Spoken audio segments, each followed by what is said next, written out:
Mechatronics 140 Lab 3. In this lab, we are to construct a circuit and then program it so that when you push the button, first light will come on and the motor will turn on. And when you push the button again, second light will come on with the first light, the motor will turn off. Push the button again, third light will come on, the motor will start pulsing. Push the button again, fourth light comes on, motor will turn on and stay on. And then when you push it again, it'll reset it, all lights turn off, motor turns off.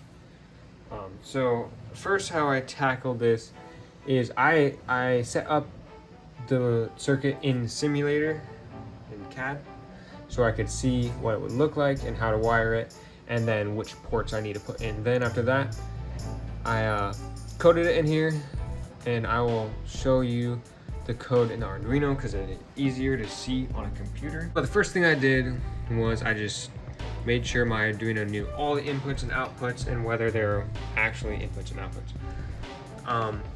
Then I was creating it and I was doing well on if statements, and I realized an easy way to create it is if I had a loop or a function that every time the button is pushed,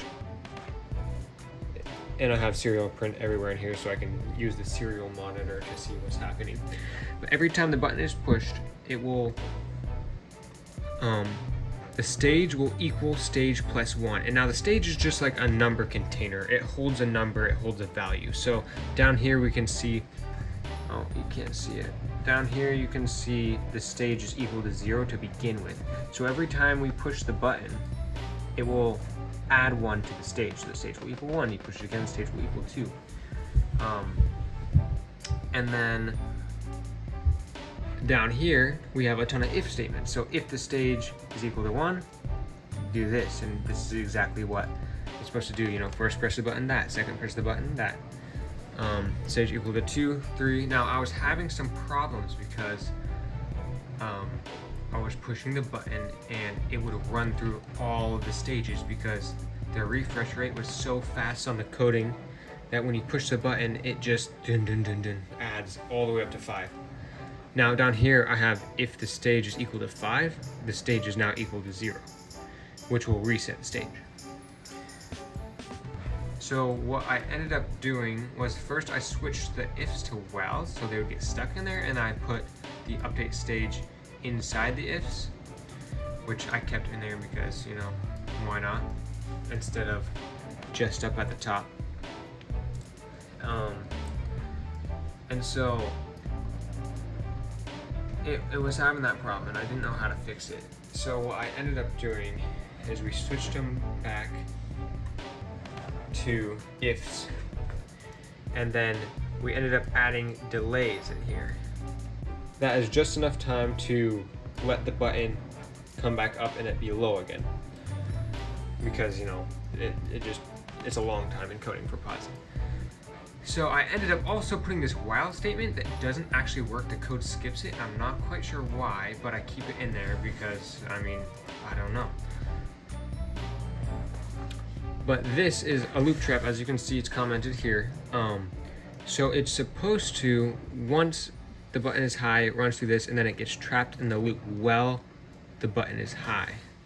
It's gonna just get trapped in there so that it doesn't go through its cycle and do that. That was my first solution, and it worked like once and then it just stopped working for some reason. So I don't know why that's not working, but that would have worked.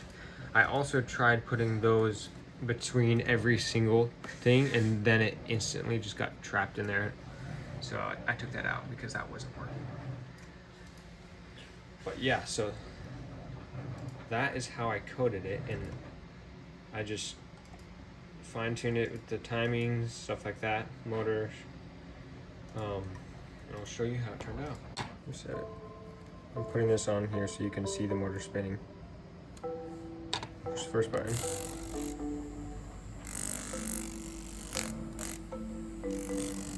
Second button, turns off. but that comes on. And I did green, red, yellow, green, just because. Second, starts pulsing. Third.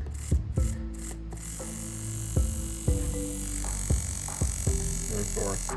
Boom.